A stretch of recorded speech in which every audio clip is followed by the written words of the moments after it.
ಓಂ ಶ್ರೀಂ ಕ್ಲೀಂ ಗ್ಲೌಂ ಗಂ ಗಣಪತಯೇ ವರವರದ ಸರ್ವಜನಮೇ ವೃಷಭಾನಾಯ ಸ್ವಾಹ. ಓಂ ಶ್ರೀಂ ಹ್ರೀಂ ಕ್ಲೀಂ ಗ್ಲೌಂ ಗಂ ಗಣಪತಯೇ ವರವರದ ಸರ್ವಜನಮೇ ವಶಮಾನಾಯ ಸ್ವಾಹ. ಓಂ ಶ್ರೀಂ ಹ್ರೀಂ ಕ್ಲೀಂ ಗ್ಲೌಂ ಗಂ ಗಣಪತಯೇ ವರವರದ ಸರ್ವಜನಮೇ ವಶಮಾನಾಯ ಸ್ವಾಹ. ಗಣಪತಿನ ನಿಮ್ಮ ಹಣೆಯ ಮೇಲೆ, ಅಂದರೆ ನೀವು ಕುಂಕುಮ ಇಡ್ತಕ್ಕಂಥ ಸ್ಥಳದ ಹತ್ರ ನಿಮ್ಮ ಎರಡೂ ಕಣ್ಣುಗಳ ಮೇಲ್ಭಾಗದಲ್ಲಿ ಮೃಗ ಮಧ್ಯದಲ್ಲಿ ಚುಕ್ಕೆ ಇಡ್ತಕ್ಕಂಥದ್ದು, ಕುಂಕುಮ ಇಡ್ತಕ್ಕಂಥ ಸ್ಥಳಕ್ಕೆ ಗಣಪತಿನ ತೆಗೆದುಕೊಂಡೋಗಿ ಭಕ್ತಿಯಿಂದ ಭಗವಂತನ ಪ್ರಾರ್ಥನೆ ಮಾಡಿ ಜೋಪಾನವಾಗಿ ಇಟ್ಕೊಳ್ಳಿ. ಮಹಾಗಣಾಧಿಪತಯೇ ನಮಃ. ಸಂಪೂರ್ಣ ಅನುಗ್ರಹ ಪ್ರಸಾದ ಸಿದ್ಧಿರಸ್ತು. ಗಣಪತಿನ ಇವತ್ತು ಮನೆಗೆ ತೆಗೆದುಕೊಂಡೋಗಿ ಸಂಜೆ ದೇವ್ರ ಹತ್ರ ಇಟ್ಟು ಒಂದು ತುಪ್ಪದ ದೀಪನೋ, ನಿಮ್ಮ ಯಥಾಶಕ್ತಿ ಗುರುಗಳು ತುಪ್ಪದ ದೀಪ ಹೇಳಿದ್ದಾರೆ ಅಂತ ಹೇಳಿ ತುಪ್ಪನ ಸಾಲ ಮಾಡಿ ತರೋದು ಬೇಡ. ಆನಂದ್ ಗುರೂಜಿಯವರ ಕಾರ್ಯಕ್ರಮದಲ್ಲಿ ಸಾಲ ಮಾಡಿ ಮಾಡ್ತಕ್ಕಂಥ ಅನುಷ್ಠಾನಗಳಿಗೆ ಸ್ಥಳವೇ ಇಲ್ಲ. ದೇವರು ನಮಗೇನು ಶಕ್ತಿ ಕೊಟ್ಟಿದ್ದಾನೆ ಅಷ್ಟರಲ್ಲೇ ತೃಪ್ತರಾಗಬೇಕು, ಅದರಲ್ಲೇ ಭಗವಂತನ ಕಾಣಬೇಕು.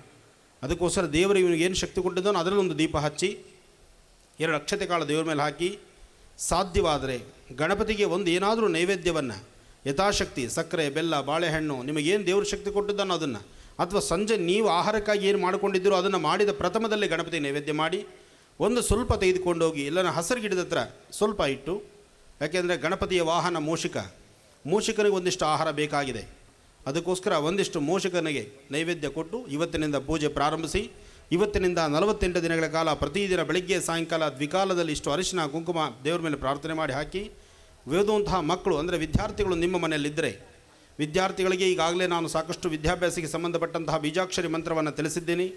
ಹಾಗೆ ಪರಿವಾರದಲ್ಲಿರ್ತಕ್ಕಂಥ ಸಮಸ್ಯೆಗಳನ್ನು ದೂರ ಮಾಡಿಕೊಳ್ಳಿಕ್ಕೋಸ್ಕರ ಗಂ ಗಣಪತಿಯೇ ನಮಃ ಎಂಬತಕ್ಕಂತಹ ಆ ಒಂದು ಮಹಾಮಂತ್ರದಿಂದ ಬಿಳಿ ಎಕ್ಕದ ಹೂ, 9 ಬಿಳಿ ಎಕ್ಕದ ಹೂ ಆಗಲಿ, 21 ಗರಿಕೆ ಆಗಲಿ, ರಕ್ತಚಂದನವಾಗಲಿ ಅಥವಾ ಶ್ರೀಗಂಧವಾಗಲಿ, ಶ್ರೀಗಂಧದಿಂದ ಗರ್ಕೆ ಅಥವಾ ಬಿಳಿ ಎಕ್ಕದ ಹೂವಿನ ಆ ಗಂಧದಲ್ಲಿ ಅದ್ದಿ ಗಂ ಗಣಪತಿಯೇ ನಮಃ ಎಂಬತಕ್ಕಂಥ ಮಹಾಮಂತ್ರದಿಂದ 21 ಸರ್ತಿ ಪ್ರತಿದಿನ ಬೆಳಗ್ಗೆ ಅಥವಾ ಸಾಯಂಕಾಲ ಯಾವುದೋ ಒಂದು ಟೈಮ್ನಲ್ಲಿ 18 ದಿವಸ ಅಥವಾ 48 ದಿವಸ ಅನುಷ್ಠಾನವನ್ನು ಮಾಡಿ, ಅನುಷ್ಠಾನ ಎಲ್ಲವೋ ಆದ ನಂತರ 48 ಅಥವಾ 18 ದಿನಗಳಾದ ಮೇಲೆ ಕುಂಭಾಸಿಯ ಮಹಾಗಣಪತಿಗೆ ಬಂದು ಅಲ್ಲಿ ಜೋಡಿಕಾಯಿ ಅಂದರೆ 2 ತೆಂಗಿನಕಾಯಿನ ಸ್ವಾಮಿಯ ಪಾದಕ್ಕೆ ಅರ್ಪಣೆ ಮಾಡಿ, ಭಗವಂತ ಇನ್ನು ಮುಂದಾದರೂ ನಮ್ಮ ಪ್ರಾರಬ್ಧ ಕರ್ಮವನ್ನು ದೂರ ಮಾಡಿ ಮುಂದಿನ ದಿನಗಳಲ್ಲಾದರೂ ನಮಗಿಷ್ಟು ಶ್ರೇಯಸ್ಸನ್ನು ಕೊಟ್ಟು ಮನೆ ಮಕ್ಕಳಿಗೆ ವಿದ್ಯಾಭ್ಯಾಸ, ನಮ್ಮೆಲ್ಲರಿಗೂ ಆರೋಗ್ಯ, ರಾಜ್ಯವನ್ನು ಸುಭಿಕ್ಷವಾಗಿಡು ತಂದೆ ಅಂಥೇಳಿ ಗಣಪತಿನ ಪ್ರಾರ್ಥನೆ ಮಾಡಿ ಒಳ್ಳೆಯದಾಗಲಿ, ಶುಭವಾಗಲಿ.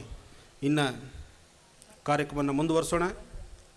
ಕಾರ್ಯಕ್ರಮದಲ್ಲಿ ಸಾಕಷ್ಟು ಜನ ಈಗಾಗಲೇ ನಮ್ಮ ವಿ ಕೆ ಮೋಹನ್ರವರ ಆ ಪ್ರೀತಿಯ ಕರೆಯೋಲೆಗೆ ಹೋಗೊಟ್ಟು ಸಾಕಷ್ಟು ಜನ ಎಲ್ಲರೂ ಅತಿಥಿ ಅಭ್ಯಾಗತರು ಆಗಮಿಸಿದ್ದಾರೆ. ಹಾಗೆ ನೀವು ಸಹಿತ ವೇದಿಕೆ ಮೇಲಿರ್ತಕ್ಕಂತಹ ಅತಿಥಿ ಅಭ್ಯಾಗತರು ಎಷ್ಟು ಮುಖ್ಯವೋ ವೇದಿಕೆ ಮುಂದಿರ್ತಕ್ಕಂತಹ ಅಭಿಮಾನಿ ದೇವರುಗಳು ಅಷ್ಟೇ ಮುಖ್ಯ. ಎಲ್ಲರೂ ಈ ಒಂದು ಶುಭ ಸಮಾರಂಭಕ್ಕೆ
ಓಂ ನಮಃ ಶಿವಾಯ. ಓಂ ನಮಃ ಶಿವಾಯ. ಓಂ ನಮಃ ಶಿವಾಯ. ಸುಂದರವಾದಂತಹ ಪ್ರಕೃತಿ ನಾವಿಲ್ಲಿ ನೋಡಬಹುದು.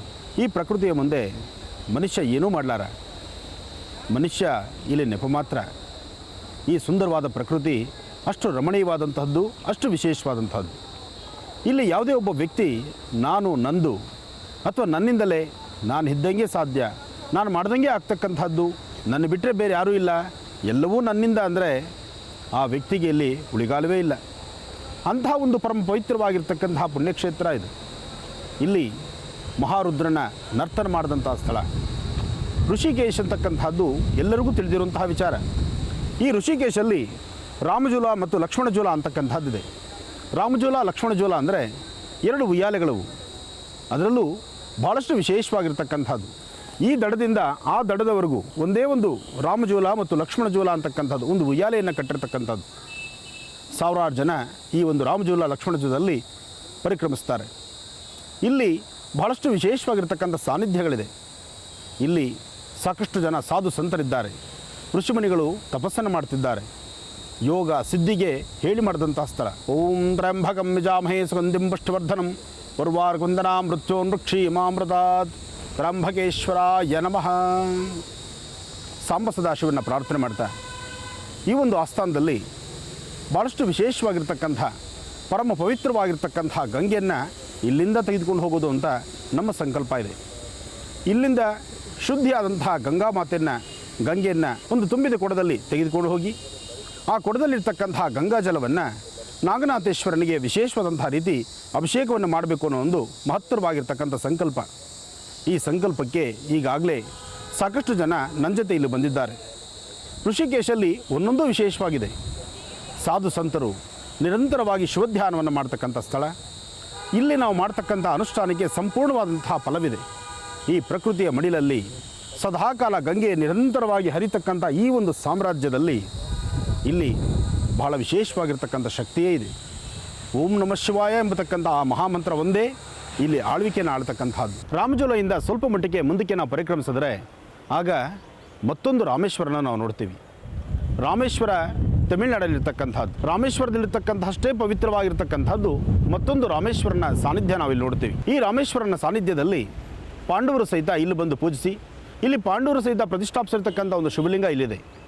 ಪಾಂಡವರು ಇಲ್ಲಿ ದರ್ಶನ ಮಾಡಿ ತದನಂತರ ಸ್ವರ್ಗಭೂಮಿಗೆ ನಡೆದಂತಹ ಸ್ಥಳ ಈ ಮಾರ್ಗ ಅಂತ ಹೇಳ್ತಾರೆ. ಏನೇ ಆದರೂ ಇದೊಂದು ದೇವನಗರಿ. ಈ ದೇವನಗರಿ ದೇವರ ಸಾನ್ನಿಧ್ಯ, ಪರಮ ಪವಿತ್ರವಾಗಿರ್ತಕ್ಕಂತಹ ಪುಣ್ಯ ಸಾನ್ನಿಧ್ಯ. ಈ ಸಾನ್ನಿಧ್ಯ ಭಾಳಷ್ಟು ವಿಶೇಷತೆಗಳನ್ನು ಹೇಳುತ್ತೆ. ಜೊತೆಗೆ ಈ ಭಾಗದಲ್ಲಿ ಸಾಕಷ್ಟು ಜನ ಋಷಿಮುನಿಗಳು, ತಪಸ್ವಿಗಳು, ಸಾಧು ಸಂತರು ಎಲ್ಲರೂ ಜಪಾನುಷ್ಠಾನಗಳು ಮಾಡ್ತಕ್ಕಂಥ ಪರಮ ಪವಿತ್ರವಾಗಿರ್ತಕ್ಕಂಥ ಪುಣ್ಯಸ್ಥಳ. ಬನ್ನಿ, ನೋಡ್ತಕ್ಕಂಥದ್ದು ಸಾಕಷ್ಟು ಇದೆ. ದರ್ಶನ ಮಾಡಿ ಬರೋಣ.